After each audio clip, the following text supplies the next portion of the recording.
नमस्कार, पुन्हा एकदा पालकांचं स्वागत आहे. दादा ऐका, हा आपला रिझल्ट आहे. ह्याच्यामध्ये पहिली वैयक्तिक विद्यार्थ्यांची माहिती आहे. हे उपस्थिती पत्रक आहे, म्हणजे कुठल्या महिन्यात कुठले कुठले दिवस भरले. इथं तुमची सही येणार पहिली. ठीक आहे, पहिली ठीक आहे, पहिली इथं सही करा. इथे आहे एक सही केली की बाकीच्या सही घरी जाऊन करायच्या.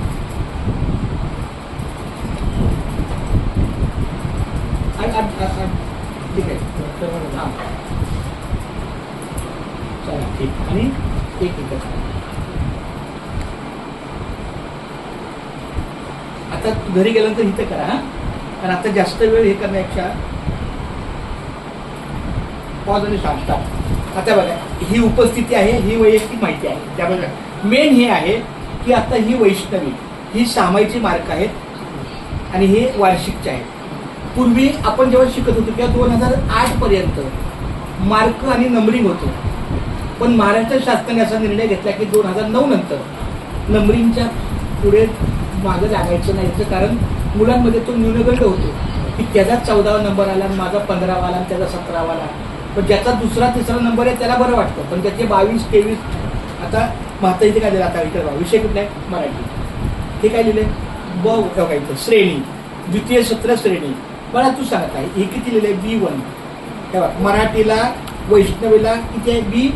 हां, मग B1 मध्ये दाखव. इथं कुठे B1 कुठे आहे? हा B1 मध्ये किती मार्क आहेत? 71 ते 80, म्हणजे 71 ते 80. म्हणजे या विषयात हिला, या विषयात मराठीला एवढ्या मार्कामध्ये ही मुलगी आहे. आता इंग्रजी पण B1 मध्ये तोच आहे. आता गणित थोडंसं जास्त आहे. आता गणित किती आहे? A2. आता A2 बघा बरं कुठे लिहिले A2. हा, म्हणजे किती आहे? 81 ते 90. 81 ते 90 म्हणजे हिचं गणित मराठीपेक्षा थोडं चांगलं आहे. म्हणजे हिथं जशी श्रेणी चांगली. आता इथं बघा स्काउट गाईड आणि हे ह्यामध्ये B2 आहे. कारण हिला आधी हिथं आहे ना, हिथं ह्या तिथे आम्ही अभिप्राय लिहिले कुठल्या मुलाने काय काय केलं पाहिजे. आता घरी गेले तरी काय केलं पाहिजे? दररोज इंग्रजीचे 10 शब्द, स्पेलिंग, उच्चार, अर्थ पाठ केले पाहिजे. दररोज 10. नंतर 1 ते 200 पर्यंत इंग्रजी अंक आणि अक्षर पाठ केले पाहिजे.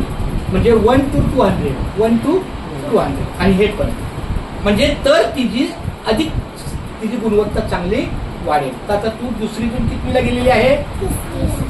1 जून 2024 पासून इथं कितवीत नाव आहे?